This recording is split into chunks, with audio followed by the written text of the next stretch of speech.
Hello, welcome to Cooking and Storing with Ann and Wayne. Today, Ann is going to show you how to make a caramel sauce.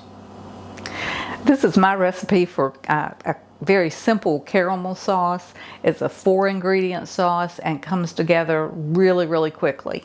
It's good for putting on ice cream, or you can use it as a topping for your brownies. But today we're making it because we're going to do some freeze-dried apples, and we're going to use it as a caramel drizzle on our freeze-dried apples. So let's get started.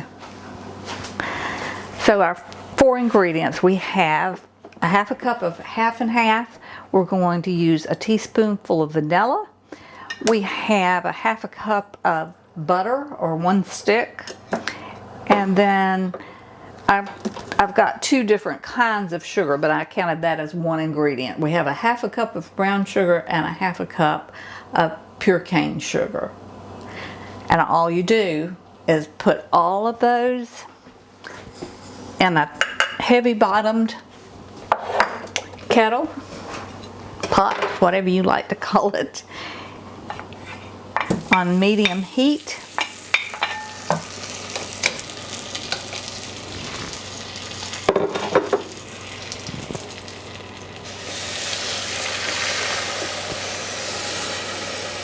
I do usually wait and add my vanilla after I take it off the heat. But once you have it in the pot, you just keep stirring it and let everything melt together. You want it to come to a boil, and then you want to cook it for just a couple of minutes. It usually takes about 2 minutes for it to start to thicken. Once it starts to thicken, you take it off the heat and add in your vanilla, and you're done. It's that simple. Once our caramel sauce comes to a boil, we want to keep stirring it. And it takes about 2 minutes. And once it's boiled for its 2 minutes and starts to thicken, it's done. Doesn't get much simpler than that for a delicious caramel sauce. Okay, so we've taken our sauce off the heat, and we're going to add in a teaspoonful of vanilla, and it's probably going to bubble up a little bit. And we're just going to stir that in.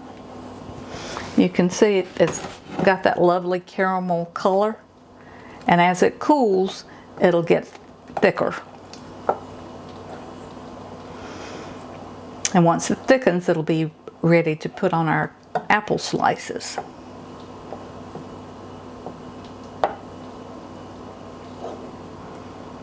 And there you have it.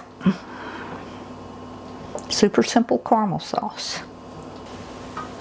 So now that our caramel sauce is finished, we're going to take it and put it into a bowl and let it cool so we can use it to drizzle on our freeze-dried apples.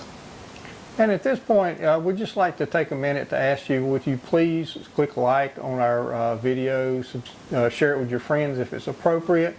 And if you would subscribe to our channel, we'd really appreciate that as well, because that helps us grow to bring you more videos like this.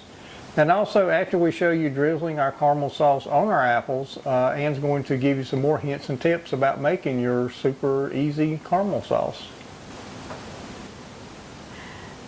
So our caramel sauce has cooled now, and I wanted to show you the finished consistency of it. As you can see, it gets a bit thicker. So this would be good just as an apple dip. If you did not have freeze-dried apples, you could just use it and dip your apples in the sauce. So I don't have a fancy bottle to put our caramel sauce in, so I had this empty sriracha bottle that I cleaned really well and then put our caramel sauce in it. And it's working really pretty well to put the sauce on the apples. So here we go. Okay, so I've got 1 row of apples that I have put on their side, because the other trays that I have done, putting the drizzle just on the apples with them sitting up, like this has tended to run off and kind of pool under the apples. I mean, I think there's still enough on them for taste, but I thought I'd do one row with them on their side and see how that turns out. A couple of quick tips on making the caramel sauce. If you use a full cup of dark brown sugar, it turns out just as well as using half white sugar and half brown sugar. You also can use heavy cream or milk instead of half and half, and it turns out just great. So at this point, we'd just like to say we really appreciate you visiting Cooking and Storing with Ann and Wayne, and we wish you good food, safe storage, and happiness.